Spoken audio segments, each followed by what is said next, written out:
Fantastic. So I'm going now to introduce you to our speaker today, which is Ioannis Ioannou. Ioannis is one of the associates of 1 Degree East that run the Producer Hub with Bedford Creative Arts. So these webinars are part of a program that Bedford Creative Arts has been delivering in partnership with 1 Degree East to mentor local creative producers and self-producing artists. So there are a series of webinars. They are being recorded and put on our website as well. So anyone who doesn't make the session live can watch it back, which is why they're being recorded. So I will then allow Ioannis to introduce himself and to explain a bit more about his background and lead the session. As I've said previously, do put things in the chat if you want to ask any questions. If you have any tech trouble, try and get the attention of Bex as Office BCA. But otherwise, I will leave Ioannis to run the session and talk to you all and say hi at the end. Thanks, Ioannis. Thanks, Elaine. Thank you. Pleased to meet you, everyone. I'm Ioannis. I've worked in arts marketing for more than 20 years.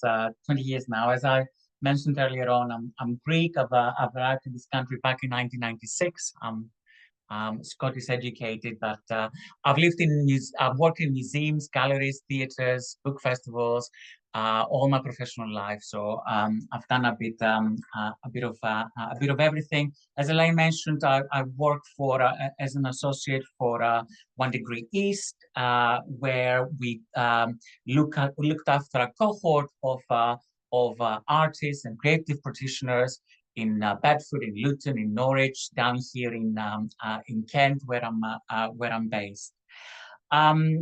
For the next 50 minutes or so, I'm a bit ambitious in terms of kind of sharing with you the plethora and the full spectrum of what's available out there, and kind of present what is possible for you. So if you do, please bear with me. I hope it will not bore you. But if at any point you've got any questions and that you require any clarifications, please put your hands up. I'll ask Bex to interrupt me if somebody does put their hands up, or in the chat, I put a question and I will answer. I will answer them at the end or as we go on.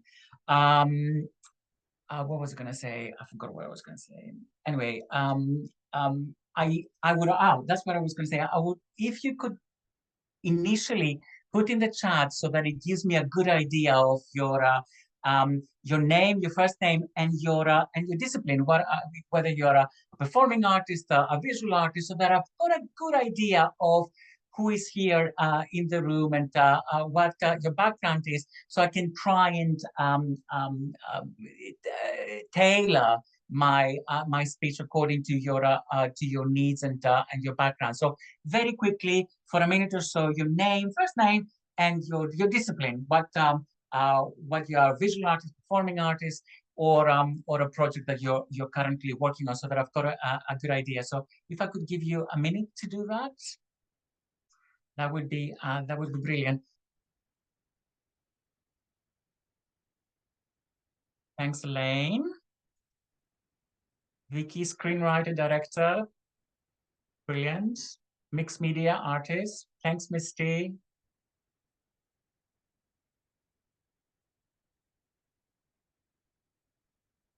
Something very short. Talia, yep, we spoke earlier. Creative producer, real artist, brilliant. Alison, physical and virtual painter. Wow, okay. Filmmaker, educator, researcher, producer. Very talented, Alison. Painter in digital media design, brilliant. Michael Antonio, another fellow Greek, performing artist, focusing as a creative practitioner, promotion. My workshop for children, key stages 1 and 2, brilliant.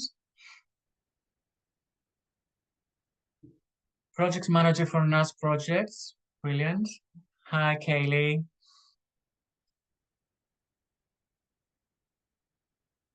Anyone else missing? So I'll leave it to that. I'm going to share my screen, Bex, if that's okay, so I can start my PowerPoint presentation.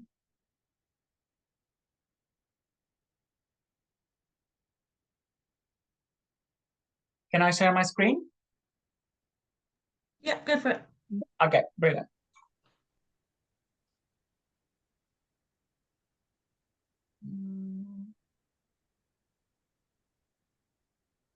Okay.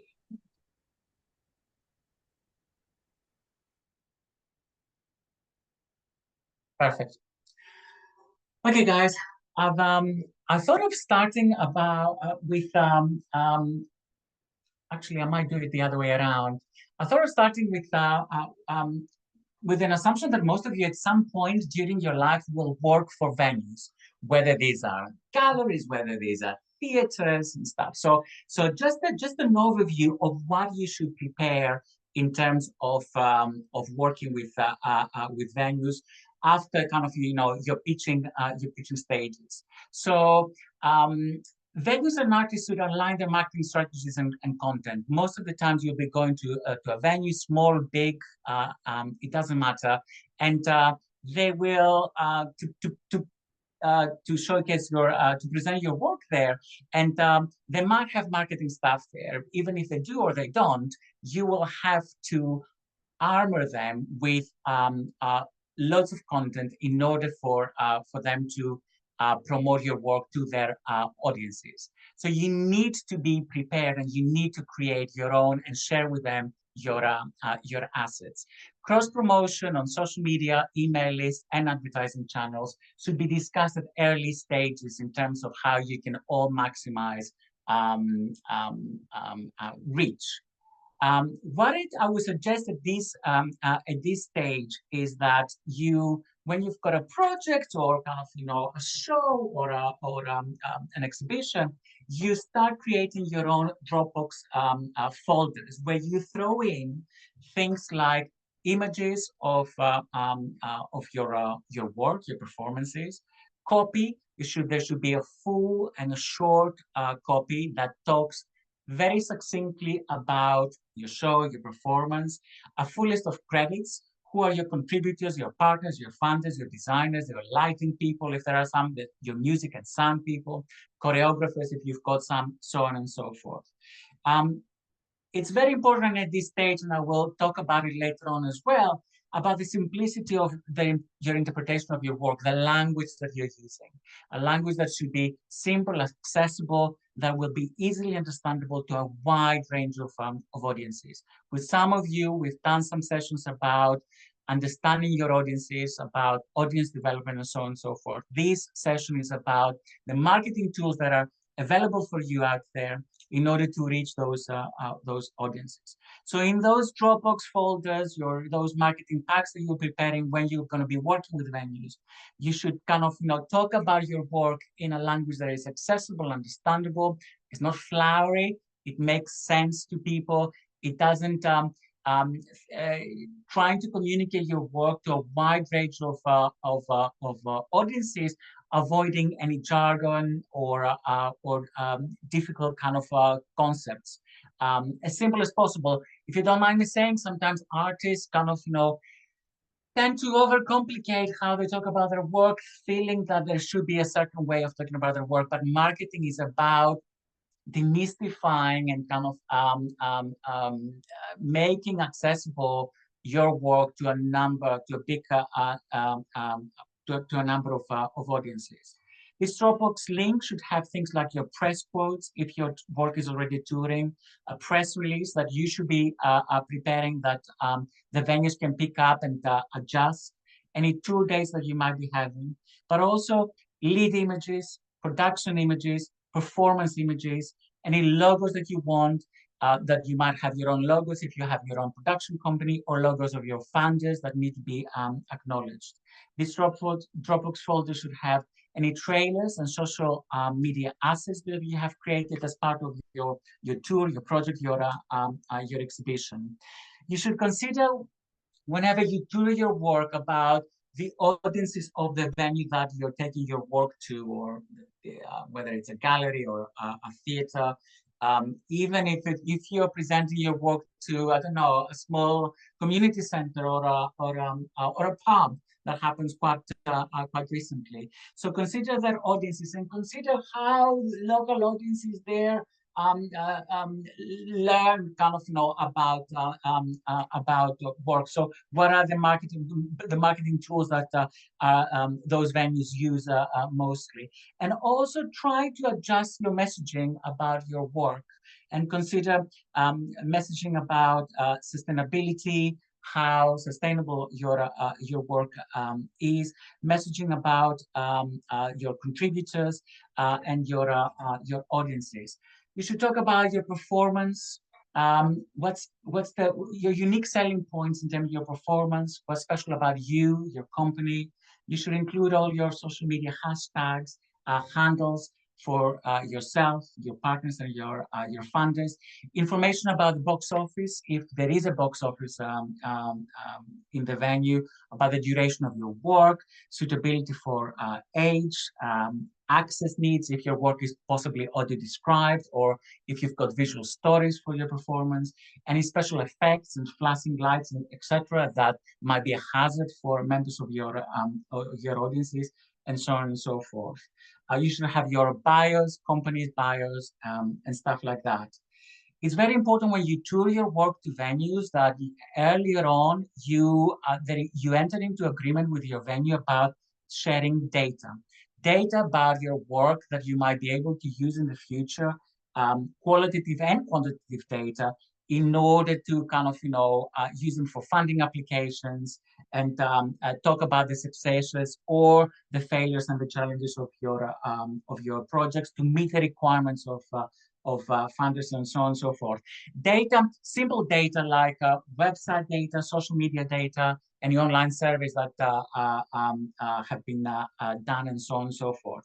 So this is kind of the things that you need to consider before taking your work to a venue, whatever that venue might be, in order to give them all that they need to promote your work to their audiences.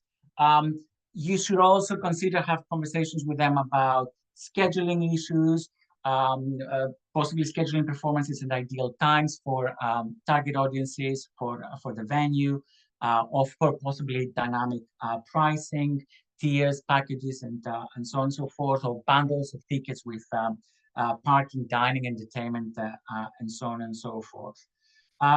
Look for local sponsors, influencers in the area that you're doing your work, brands that align with the ethos of yourselves and the venue.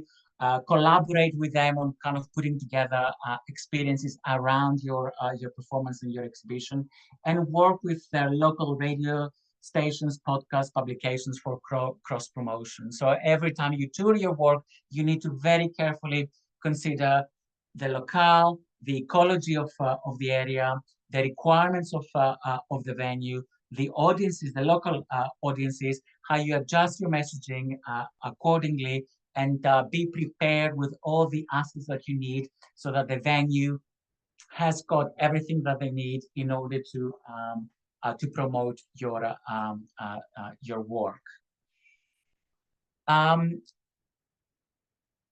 Before we reach that point, usually, and quite a few of you kind of might have or might considering having your own website. If that's the case, websites are really important. First of all, to say in terms of even from the early stages of as a practitioner, as a producer, or as an artist, or if you work on projects, in terms of when you're pitching your work, when you're asking for funding, most of the funders out there, most of the venue curators, producers, and so on and so forth, people that you are kind of pitching your work to, will go and have a look either your website or your social media, or both, or everything out there. And it's really, really important that the quality of your digital kind of presentation is very good, and it does justice to your work, to the projects that you're trying to pitch to people.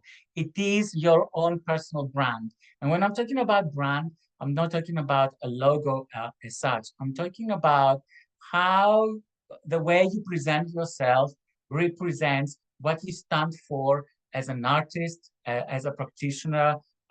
What does your work look like? Is it personality and the character through what you do? So that's your brand, and obviously the visual manifestation of your brand, of what you stand for, your beliefs, and the quality of your work need to be represented in initially in your on your website. I know for both of you artists these days, funding is difficult, and getting yourself working with a designer and a website kind of can be an expensive exercise, but it's very important that you create a website, that you talk about your work, you present your work to the best possible light. You have really good imagery there, video that you upload, and that you there is an authentic voice to how you talk about your work, and your background, and your own story. A good website should have social media integration. People should be able to find there what they need. It's very simple for people to use. There is a two-click approach, so people can, with a couple of clicks, should be able to find very easily what they need to. I've got some noise coming through. I'm not sure from what, but um, your website should be mobile responsive, so it should be compatible to mobile phones, tablets, and there's quite a few different specifications these days. So a good website developer should be able to address those issues and should work hard for you when it comes to search engine optimization and how people find you out there through Google. You should check your site speeds. Um, More and more artists these days have got an e-commerce functionality attached to their website. If you're selling stuff, if you're a visual artist, for instance, or they have got a customer management system attached to it if you're selling tickets. But there needs to be a consistency across your website, your social media, all your digital output in terms of your brand and how that looks. And a brand is not, as I mentioned, just a logo. It's about the way you talk, the language you use about your work, the tone that you use, the color schemes, and all the visual elements, the photography that you're using, the videos that you're producing that tell the story of you, of your project, of the communities you're working with, that tell the story of your journey in what you do. User experience is really important, so people can really navigate around your website really easily. You should consider your content quite well. Search engine optimization, as I mentioned, and site speeds. These days, websites work really hard in terms of to give you information about who visits your website. So Google Analytics 4 is a new tool that Google has introduced last year and gives you really good a good idea of who visits your website, how long they spend there, and from where in the world. But I also wanted to talk about something new, a new conversation that happens around websites is that whether it's websites, even emails or social media, they have got a digital carbon footprint these days. And that's something that you should be aware of in terms of how you contribute to the carbon footprint of your websites and so on and so forth. Every time we upload something on social media or on a website, this gets stored in massive kind of machines that are getting cooled in places like Ireland or the States or Asia. So there is a carbon footprint there. So every time you upload massive files, massive videos, you should be considering. This is something new that marketeers out there and artists are gradually becoming aware of, how what we upload up there contributes to the footprint. But I also wanted to say, as part of everything that we'll be discussing today, is that it's good as a practitioner, as an artist, as a producer, to surround yourself with creative people that will help you put together content. And it's really important that you collaborate with designers, photographers, video people, filmmakers, printers, and so on and so forth, that will help you create assets and marketing material out there that does really justice to your work. I've worked with the same people over the last 20 years. I'm extremely loyal, but people that really understand and know you really well, and know your work really well, will really do justice to what you're trying to do, and will create marketing assets for you that engage your target audiences. Moving on to social media, which is a big topic in its own right.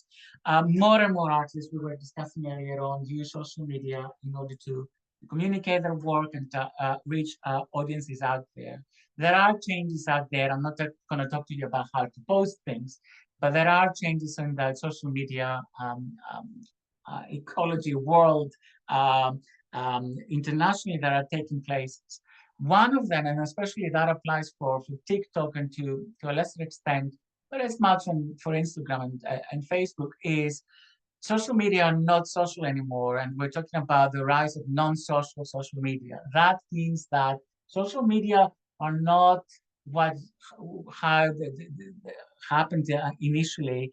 They are much more governed by algorithms now. So those algorithms feed you things that they think that you should be consuming. So you should be really, really aware of how you post, and the reach that your post might have. Usually, posts that have quite a few likes and engagement are the posts that tend to do really well in terms of reach. But it's all about algorithms these days. I would also recommend that you have a laconic approach when it comes to social media, which means that you should be posting whenever you feel like you have something really good to say, something kind of to share, rather than posting daily something that is kind of, might be trivial, just because you feel you need to have a presence there. I think most people will appreciate that the fact that when you do post, you post things that kind of, are of interest. Bombarding people sometimes with news that are not kind of, with stories that are not really relevant to what you do might tire people. So fewer posts, but much more meaningful posts about what you do, you progress with your work. Behind the scenes information that audiences like is very important. And obviously, you don't need me to tell you that video is king. So king, queen, whatever you want to say, it's video. It's much more engaging audiences, and people stop. Whenever you stop and watch. Whenever you create video, make sure that you subtitle if there is a spoken word into it, simply because the vast majority of people watch videos mute. So it's good. It's a good practice to subtitle your videos because that way you can reach people. We are entering in the era of human brands. Everyone through their social media presence are creating their own brands, and those brands need to be as authentic as possible. Do not feel in any shape, way, or form that you need to do things that other people do sometimes, just because you think that this is a trend and that you need to be responding to a trend. Authentic voice and creating your own authentic human brand on social media is very, very important. It will help you differentiate you from what else is it's happening out there. There is a big conversation about ethics and about us, creative people who are really kind of sensitive when it comes to the ethics of social media platforms, whether we should be contributing and giving them income. So you might consider at certain points when you're preparing an exhibition, a show, when you're kind of, touring a project that you are you're working on, or boosting it with some extra money. There's nothing wrong with that. It helps you target specific audiences through that. And um, um, you know, I'm not telling you not to do it. I'm just saying that kind of, sometimes it's good to consider how we spend money on social media platforms. Now, moving really slowly to how we communicate with audiences, whether these are audiences for venues that you will be visiting, or your own, how you communicate to your own audiences, existing audiences. And one way of doing that is through newsletters. MailChimp and Campaign Monitor, for instance, are two good kind of systems that most people are using. And it's really important that as practitioners, you've got your own mailing lists that you collect email addresses from, and you create your own lists that you can utilize and communicate your work at any given point to them. So you should create lists of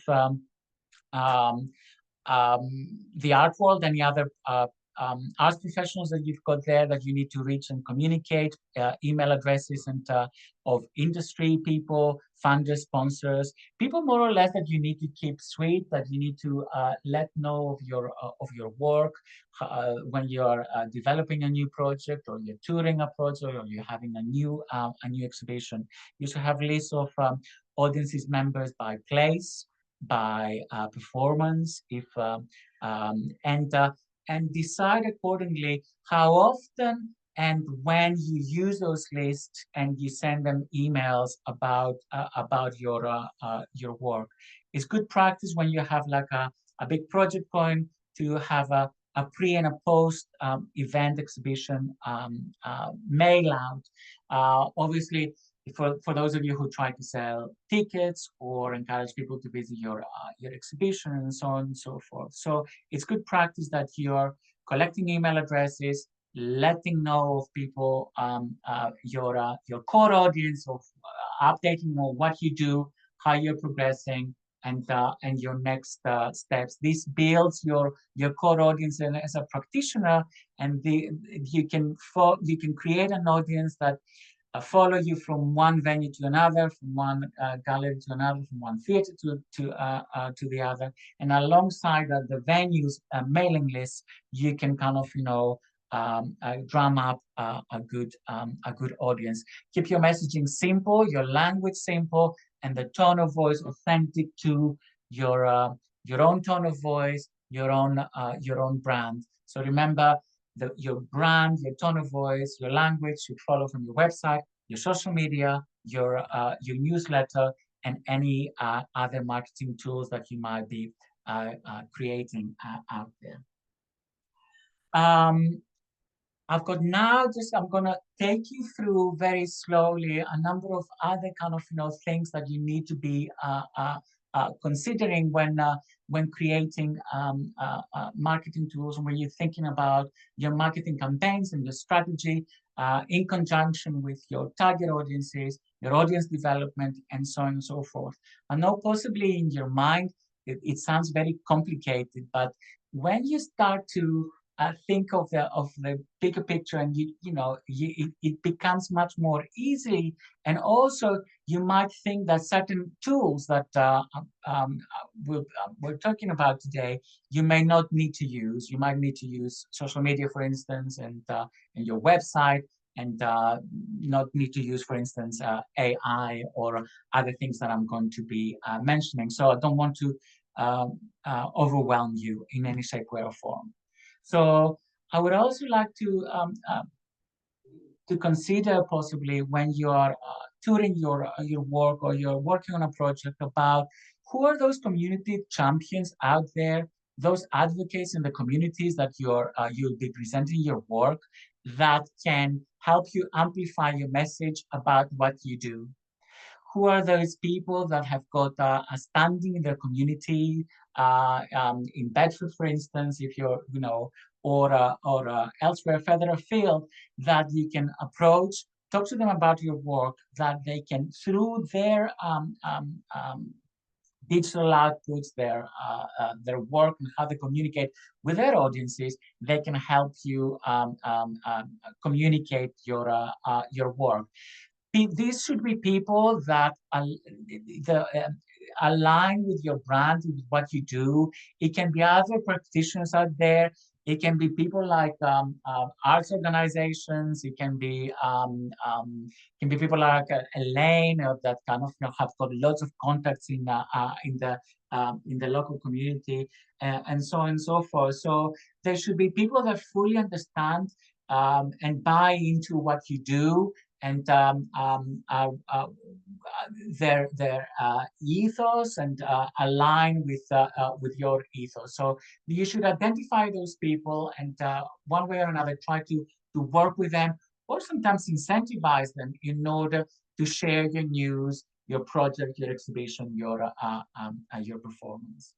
At the end of the day, everything that you do is about good storytelling in terms of how do you share in very succinct way, in a really beautiful story, the story of you, your performance, your exhibition if you're a visual artist, or you're working on a community project, or you're a filmmaker, a photographer. What is your story? Very succinctly, very briefly, an enticing story that you think will be appealing to audiences out there, varying audiences out there that you want to reach. So good design in terms of your marketing, good storytelling, simple language are all very important components when you're considering your marketing campaigns. More and more these days, marketing staff and practitioners out there use a number of AI tools, whether to help them create copy, create imagery, even you can just ask AI these days to create social media posts, and so on and so forth. ChatGPT is the most commonly used tool at the moment. I personally use a tool called Claude because it's much more ethical. But what I want to kind of stress at this stage is that these tools are all new. You should be very wary about the accuracy of these tools when you use them. So you need to double check constantly. If you say, for instance, you ask Claude to draft a press release for you, which is possible. These tools hoover content from the web out there, but some of that content is not always accurate. So you need to use them very carefully, make sure that there is what comes out of them are very accurate, and use them with caution. They're getting better and better, but they are not they're not perfect in any shape, way, or form. They can be great tools to assist you as a starting point, but you shouldn't rely on them exclusively in order to create marketing content. Collecting data and surveys is really important in order to assess the success of your project. Collecting email addresses, as I mentioned earlier on, it's really important in order to kind of communicate your work, but also data in terms of how audience data. So whether this can be online through online service or face-to-face service about your audiences is very important, or collecting data in terms of the success of your marketing campaigns, whether these are website hits, social media, engagement, likes, and so on and so forth. Box office stats, the metrics from MailChimp, how many people open your newsletters, and so on and so forth. These data, you should consider, they will help you obviously assess how successful your marketing campaigns are, but they will be your armor when you report back to funders. Remember, there are the vanity metrics when it comes to social media, the followers and impressions, but engagement, meaningful engagement for social media is much more important when it comes to kind of the conversations that you create out there and the comments that you get. So qualitative data is as important. There has been, for the last 10 years, with the rise of digital tools out there, a big rise on a big conversation going on about print versus digital, whether we need print material anymore. I don't know your opinions, but I am still of the opinion, possibly because I'm quite old, that print still has got its place in the marketing world when it comes to the art. So people like to receive a nice invitation to an exhibition or a brochure through the post. There is a place still for posters when it comes to promoting your work in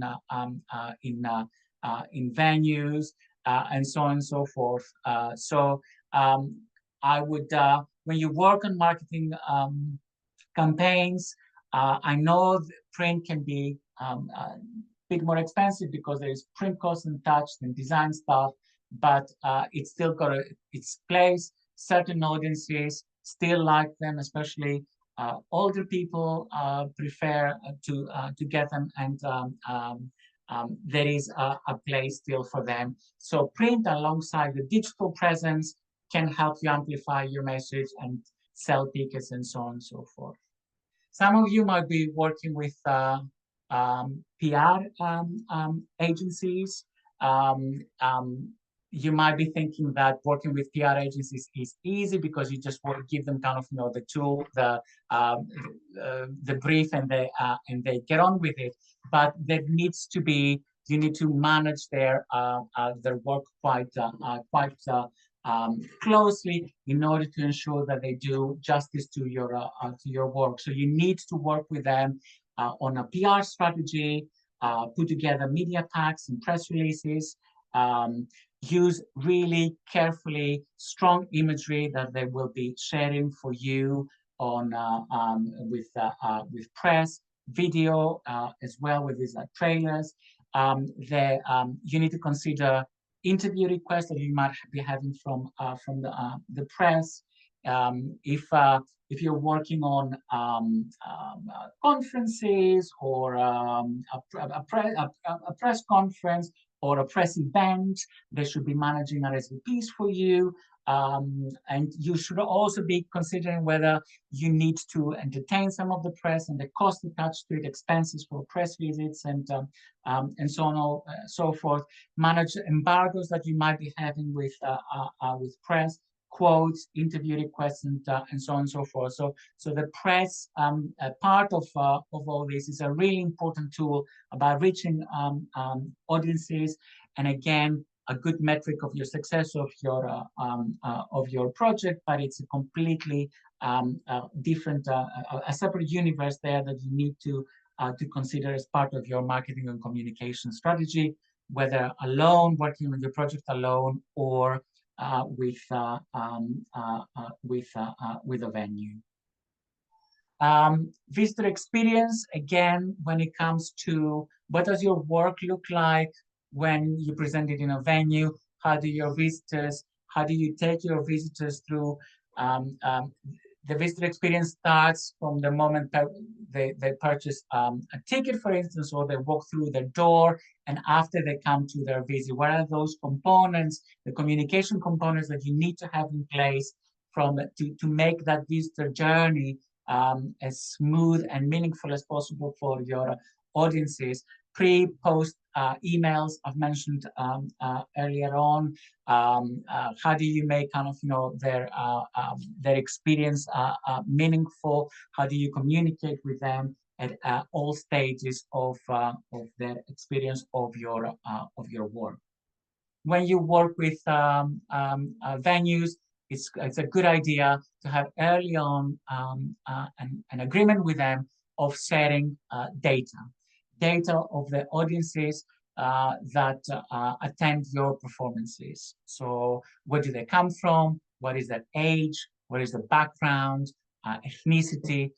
Things that funders, the Arts Council, for instance, will be asking you when you report back to them, and also a good indication of data that will give you a good idea of what was your audience, the makeup of your audiences, what were the holes, what are the audiences that you attracted, the ones that you didn't attract, in order to improve your reach in the future. So asking venues who have got a box office system, a customer management system, to share that data with you is very crucial.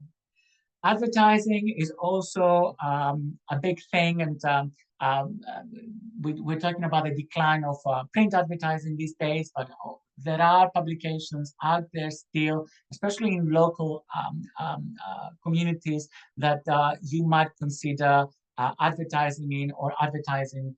You promote your work on social media, Google Ads, and so on and so forth, or other websites. You should consider very carefully when it comes to advertising, and budgets are very small these days for advertising. Where do your target audiences are most likely to see, to find out about your work? And you should reach those publications or online sites that you think that your audiences will be consuming news from. So that will help you decide of where to spend any advertising budget that you might have. I know I talked to you about earlier on about being authentic, about being you, your own language, and you shouldn't be sidetracked by what other people do, but it's also very important to keep an eye on what other practitioners, producers, artists do out there. It's always a good indication of what you should be trying as well. So there's nothing bad of keeping an eye what other people are doing in your local community, elsewhere, to get ideas, to get inspiration of how you can, or a marketing kind of thing that you think will really work for them, and that you should be also adopting. See what's out there, and kind of don't hesitate to copy sometimes. There are trends out there in terms of audiences trends and marketing trends, and I mentioned earlier on about AI and the fact that I favor Claude. There are content trends which tend to be when you're creating content on social media, for instance, how your content obviously is driven by video. There is a strong sense of being a personalization and of creating communities. So we're moving away from the individualism of social media to much more the phenomenon of being part of communities. How people that consume your content feel part of the community that you are creating. There is difference as well in the search behaviors of people, especially on social media. More and more young people these days consume social media, and they use social media as search engines. Instead of Googling things, they search TikTok and Instagram in order to consume news and trends out there. So be aware of that. And more there is the social e-commerce these days. People are selling products, if you're a visual artist, for instance, through social media more and more. There's also a rise in value-driven marketing, which is marketing that also hits and addresses issues around sustainability and the climate emergency, issues about accessibility and inclusivity, about kind of, how sensitive you are about your audiences out there. What some people might call woke culture, but I wear my woke badge very proudly. But there is, especially for younger audiences, they value your approach to issues of sustainability, accessibility, and inclusivity. And I mentioned earlier on the digital carbon footprint, that everything that you upload on social media, your website, even emails these days have got a footprint, and you should be aware of that. That was me. I think I've covered quite a lot. I possibly forgot to mention quite a few others. I really don't want to bore you even more. We've got 5 or 10 minutes. I don't know if you've got any questions or comments, or you would like to ask something to clarify. I know you're working on your own projects, and you'll be working on your own campaigns, and I'll be really happy to contribute to that. But Michael, you've got something to ask? If you unmute yourself. Sorry, we can't hear you, Michael. Sorry. Sorry, can you hear me now? Yes, yes. Yeah, right at the beginning, you mentioned a Dropbox folder, and I'm not quite sure in what contents you would use this and how would you actually promote them. And obviously I know what Dropbox folder is, but if you put your stuff in there, like your posters, your mission statement, etc., what do you then do with this? Because if you try and email it to somebody, they'll probably go into the spam. Yeah. So what happens is, when I mentioned a Dropbox folder is a very easy way of sharing this. If you're touring your work, let's say, to a number of venues, it's good to have there your posters, your I don't know, your imagery for press, or for brochures and stuff like that, your trailers, everything, and that for every venue that you visit, or kind of whenever you want to share your assets with a producer, you send them a link to your Dropbox. That's why I mentioned a Dropbox. You can email them things if you find it easier, but that is a very standard way these days to share everything. If you've got a touring show, for instance, or an exhibition, and so on and so forth. That's why. But it can be done in any other way. But yeah, it's not exclusive to a Dropbox folder. Yeah. Anything else, Alison? Hi, great talk, by the way. Thank you very much. Very interesting. Thank you. So you were discussing digital carbon footprint and how we should consider it. Yeah. And my question is, like, how should we consider it? I have a large stake in this, and I am aware of things like using green energy where I can, but I don't have much of a clue how to do this. That's a very good question. So there are a number of things you can do. So one of them is if you could cut your content. So if, let's say, you've got a website that you've got pages and pages of copy, reducing it is not even good. It's not just good for your search engine optimization, but it's also good in terms of keeping your website much more smaller. So less content is less energy, is a cleaner website, and especially websites that have got lots of archival stuff are really bad for the environment. There are minimization tools out there that compress your images, for instance, and make them smaller. So compressed images, less images, compressed video files are greener as well.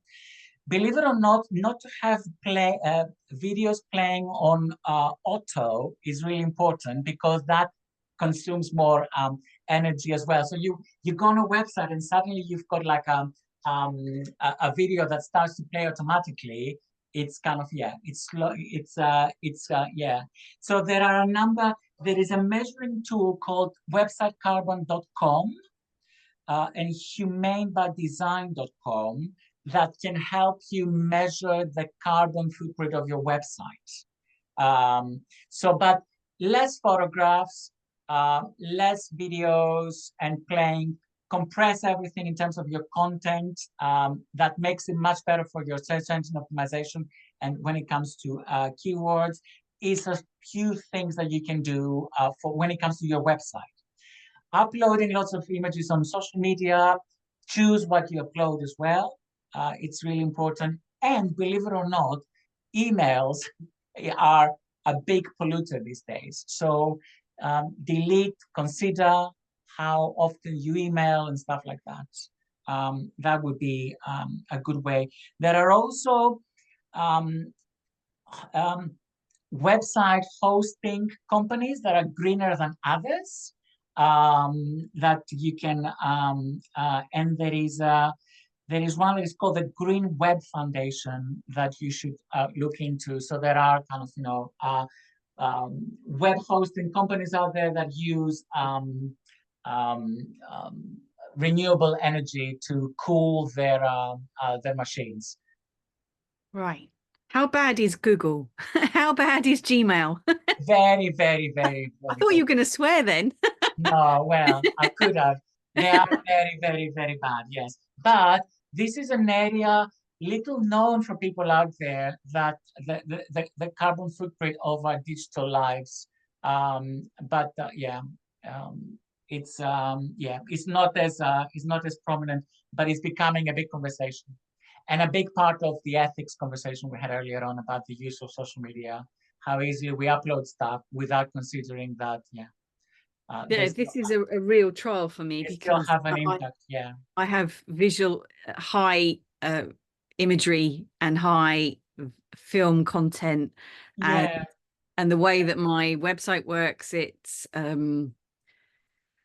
it's like a narrative through imagery, through stills as well as film, so on autoplay. So yeah, that is a real challenge. What I would say is, don't beat yourself up. You might need to be much more careful, or in the future curate, be a bit more strict with the way you curate your content. That's all. Yeah. And the archive thing is a bit of an issue for visual artists, because especially if you're trying to build up a relationship with a gallerist or an institute of some sort, quite often they want to see that. So I will be looking into a way, if there's a way of maybe making it password accessible, so it's not so always on as such. I will think about this. Thank you very much. Victoria just mentions that she understands as well, where you're coming from.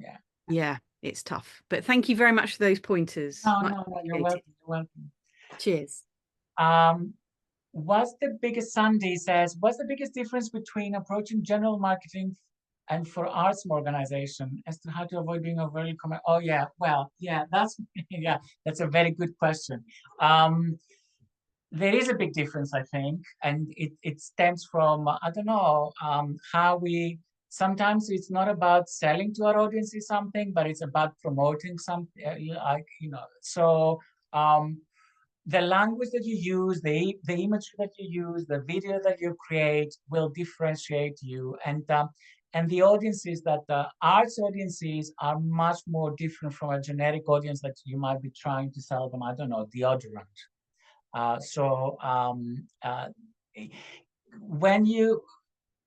The difference is the audience, really, and how you communicate with them, and what content you create in order to communicate to them, and avoiding the cliches in terms of the language that is being used sometimes, and what is expected. It's sometimes you can even if you want to sell tickets to a show, you can talk about the subject matter of the show, and and the issues that it addresses, rather than kind of, come and buy a ticket because you will enjoy this or whatever. So I don't know whether I'm answering this.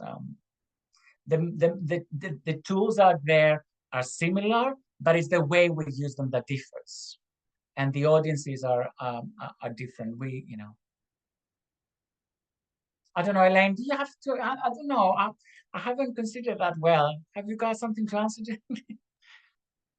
No, it's tough. I agree with you that one, Ioannis. Also aware that Michael's got his hand up. Sorry, I don't know if you noticed. Oh yeah. Hi, Michael. Go on, Michael. Yeah, hi there. So, quick question for you. My workshop is aimed at schools. Now, I have thought about sending emails to people. What I've actually decided to do is, rather than sending emails, actually visiting schools with my promo pack and actually speaking to somebody. That way, they can see the face behind the as opposed to just some random email they're receiving. Yeah. Is that a good idea or not?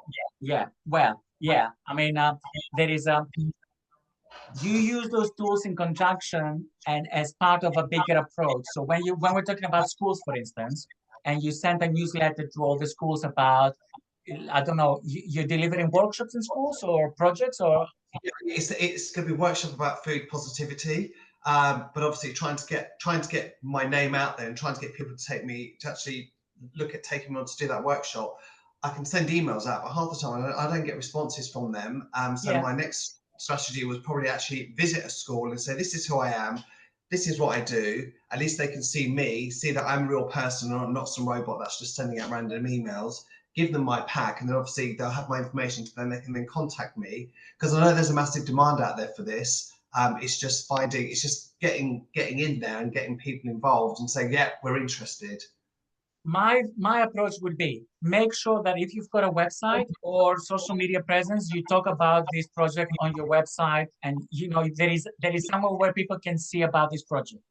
Then send your generic newsletter to people, or to schools, to teachers that you might be having. That's why it's important to have email address lists. Then a phone conversation, and usually it works better if you're speaking to the secretary of the school. Because it's the secretary that will put you in touch with the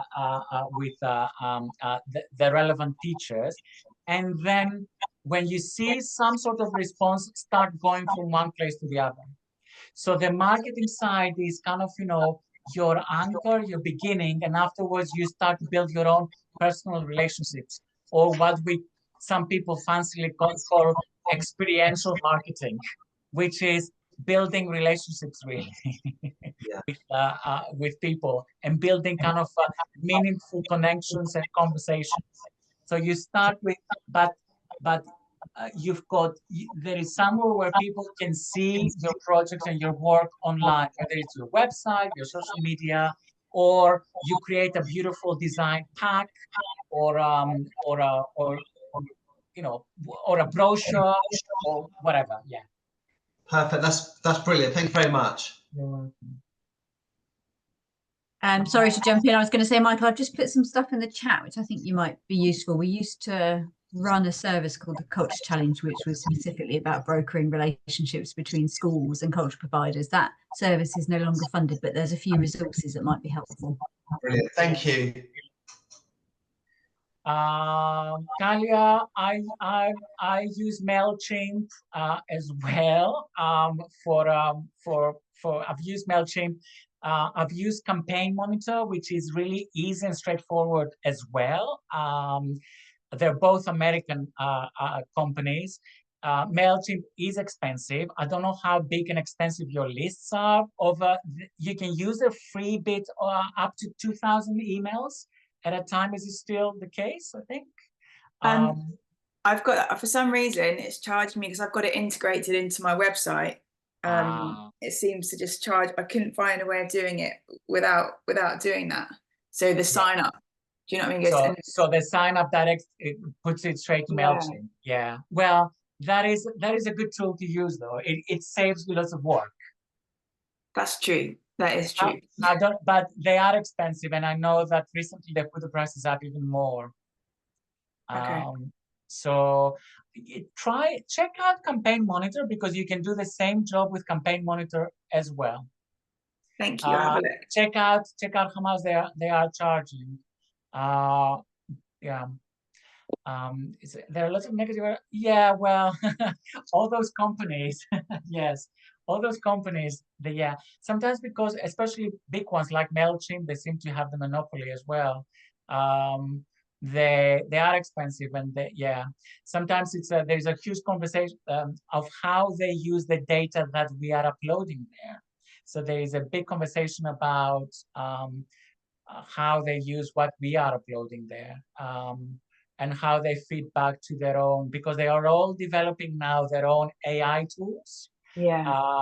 So how their tools access the things that the newsletters that you're creating, that you're sending, and so on and so forth. They hoover everything. So you need most of the time to read the small print. Unfortunately, it is the way it is. Sometimes the best approach is to use smaller players. And Campaign Monitor is a smaller player. Yeah. Okay. Thank you. You're welcome. Ioannis, I'm wondering if we need to draw it to a close now, because it's 1:05. I know. I am aware I've covered quite a lot of stuff. There can be workshops for each individual one of the things that I've mentioned. But I've got please, Elaine, share my email address with anyone who wants to get in touch with me about their projects. I'll be more than happy to help. Answer questions and so on and so forth, or advice about how to put together a very meaningful marketing campaign that is simple. I don't want to scare you with anything that I just said, just to present what is available out there. And you know what? Try things, take risks, and be happy, and even with a bit of failing and stuff, you learn. I'm still learning in my old age. Thank you. Well, thank you so much, Ioannis. That was a fantastic session. You covered so much in the time. I think it's really brilliant. Yes, I believe, Ioannis, you put your email address on the last slide of your presentation, didn't you? So when you share the presentation, you'll have my email address. Yes. That's fantastic. Great. So we'll get that out to all of you who were booked on. Thank you so much. Thank you, guys. Yes, this will also be published on our website. So if you want to watch it again, or you can think of anyone else who you think we might like to go and watch this back through, then please do share the link with them, and we'll let you know when it's live. Thank you, Ioannis. Have a lovely afternoon. You. Have a lovely summer, everyone. Good luck. We'll say goodbye. Thanks ever so much. Bye.